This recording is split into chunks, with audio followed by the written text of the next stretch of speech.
जीव अनगिनत जन्मों से इस अहम ग्रस्त भ्रम भुलाव में ही विचरण करता आया है। इस मैं मेरी के कूड़ भुलेखे में ही जीव सोचता, चिंतन करता, योजनाएं बनाता, कर्म करता, परिणाम भोगता तथा काम, क्रोध, लोभ, मोह, अहंकार की वासनाओं में गलतान हुआ रहता है तथा आवागमन के चक्कर में फंसा रहता है। पलच पलच सगली मुई, झूठे धंधे मोह। यह मैं मेरी का एहसास या अहम जीव के साथ भूत प्रेत की भांति कई जन्मों से चिपका हुआ है, जिस कारण हरि विसर जाता है। हे माया जित हर विसरै, मोह उपजै भाव दूजा लाया। इस तरह मैं मेरी का अलग अस्तित्व अथवा अहम हमारे ख्यालों में, सोच में, चिंतन में, भावना में, कर्म में, धर्म में अर्थात जीवन के हर पक्ष में प्रवृत्त हो रहा है, जो हमारे मन, तन, चित्त, दिमाग, अंतःकरण, मायकी आपा की निचली तहों में धंस बस रस कर दृढ़ हो चुका है।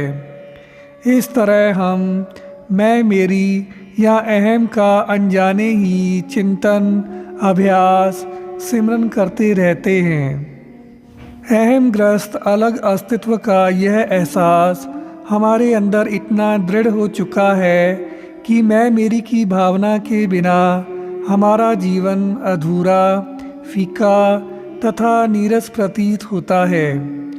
हम कई जन्मों से मायकी मंडल में निरंतर गलतान होकर हम माया का स्वरूप बन चुके हैं। वास्तव में हमारा ईश्वर माया ही है तथा परमार्थ इस झूठी माया की पूजा करना है।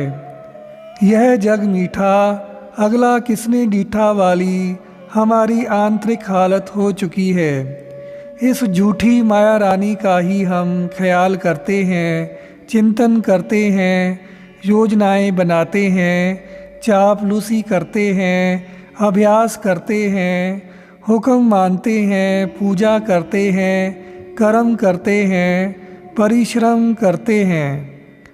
कूर क्रिया उर्ज्यो सब ही जग, श्री भगवान को भेद ना पायो। काम क्रोध माया मह चीत, झूठ विकार लागे हित चीत। लाहा माया कारने, दह दिस ढूंढन जाए। दूसरी ओर हम परमार्थ का भी दम भरते हैं तथा ईश्वर से ठाठा बागा दिखावा ही करते हैं। यदि कभी हमारे ऊपर कोई विपत्ति आ पड़े तब हम एक और पाठ पूजा करते हैं, साधु संतों की मन्नत करते हैं, दान सुखते हैं, तीर्थ यात्रा करते हैं, प्रार्थनाएं करते हैं तथा साथ ही अपनी चतुराई द्वारा उक्तियाँ जुक्तियाँ प्रयोग करते हैं, सिफारिश डलवाते हैं, रिश्वत देते हैं, जबरदस्ती करते हैं।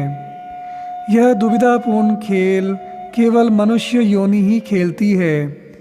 आत्मिक मंडल के वासी गुरमुख भक्तजन अपने इलाही निज घर में विचरण करते हैं। उन्हें मायकी मंडल का कोई आकर्षण नहीं होता। वे दुनिया में ईश्वरीय हुक्म अनुसार ईश्वर से भूली हुई रूहों को अपनी व्यक्तिगत तथा लिखित सत्संगत द्वारा इलाही वाणी का संदेश देते हैं। इस प्रकार उन्हें कोलंबस की भांति अपने स्रोत, अकाल पुरुष तथा आत्मिक मंडल का संदेश देकर निज घर की ओर प्रेरित करते हैं।